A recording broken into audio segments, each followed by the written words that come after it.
देखिए, social media के माध्यम से एक चैनल में इंटरव्यू देते हुए वर्तमान विधायक सत्येंद्र नाथ तिवारी ने कहा कि जो हमने 10 साल किया था वही हम 5 साल करेंगे। तो 10 साल तक उन्होंने गढ़वा के समय को बर्बाद करने का काम किया था और गढ़वा में जो फंड भी आती थी, चाहे विधायक निधि का पैसा आता था या टेंडर के माध्यम से कोई काम आता था, तो वही कमीशन खोरी और चेक स्लिप के माध्यम से विधायक निधि का घोटाला, या कह सकते हैं कि अपने लोगों को काम दिलवाना, उसमें पार्टनरशिप करना, बालू दांडरू नदी का बालू का दोहन शोषण करना, कई जगह पे परठिया मोड़ हो, चिनिया के प्रखंड में, चिनिया प्रखंड में क्रेशर हो, यही सब उन्होंने करने का काम किया था।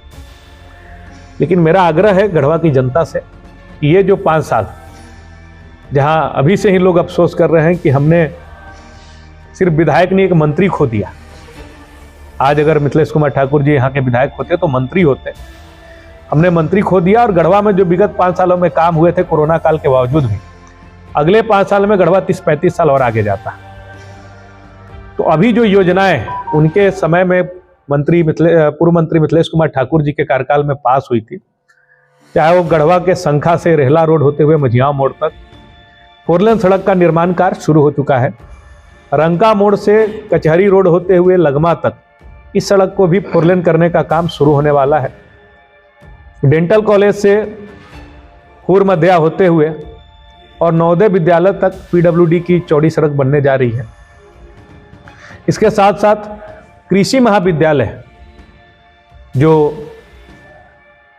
गढ़वा शहर में ही स्थित है, बिशुनपुर में, वहाँ पे भी 15 करोड़ की लागत से इंडोर स्टेडियम बनने जा रहा था, जिसमें स्विमिंग पूल और तमाम तरह के इंडोर खेल का जो है वो स्टेडियम वहाँ पे बनाया जाता है। तो ये इन योजनाओं को कम से कम धरातल पर उतरने दिया जाए विधायक जी के द्वारा। ये जो कमीशन खोरी का खेल चल रहा है कि काम को बंद करा देना, ठेकेदार से कमीशन वसूलने का प्रयास करना, ठेकेदार को ये अपने कार्यकर्ताओं से बुलवाना कि जाके विधायक जी से मिलिए, ये जो नकारात्मक राजनीति है, इस पर जनता नजर बनाए रखे, उनकी कार्यशैली पर नजर बनाए रखे। क्योंकि अगर यही लूट खसोट का चलता रहा तो जो काम कम से कम अभी पाइपलाइन में है वो प्रभावित होगा। और विधायक निधि की जो राशि है, इसके लिए भी हम लोग आग्रह करेंगे विधायक जी से, आपके इस चैनल के माध्यम से, कि उसको कम से कम जो छोटी छोटी योजनाएं हैं, छोटा काम होता था, उसमें आप लगाने का काम करें। नहीं तो पिछली बार की तरह चेक स्लिप के माध्यम से भी उसको खाने पकाने का काम ना हो। और जनता इनकी कार्यशैली पर नजर रखे कि किस तरह से ये काम कर रहे हैं। अन्यथा बात बनाने में बहुत माहिर है, बतौलाबाजी करके, मुद्दों को भटका के। और आज सफल भी हुए।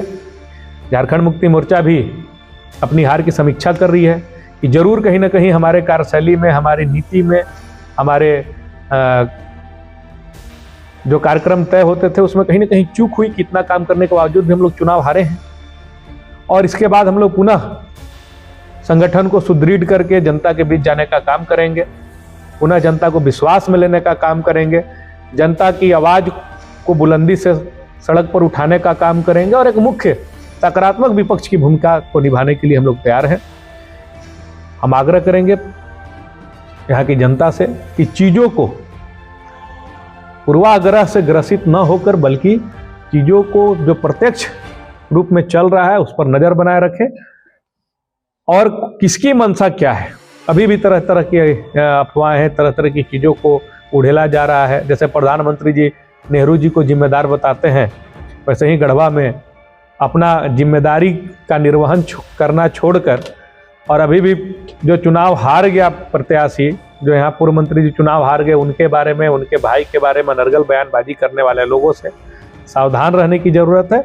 और जो जिम्मेदारी जनता ने यहाँ के वर्तमान विधायक को दी है, मुझे लगता है कि वो उस पर काम करें कि कैसे गढ़वा को और बेहतर बनाया जा सके। अन्यथा जैसे 10 साल उन्होंने बर्बाद किया है, फिर ऐसा ना हो कि 5 साल गढ़वा अपना समय बर्बाद करे और जनता को अफसोस करना पड़े।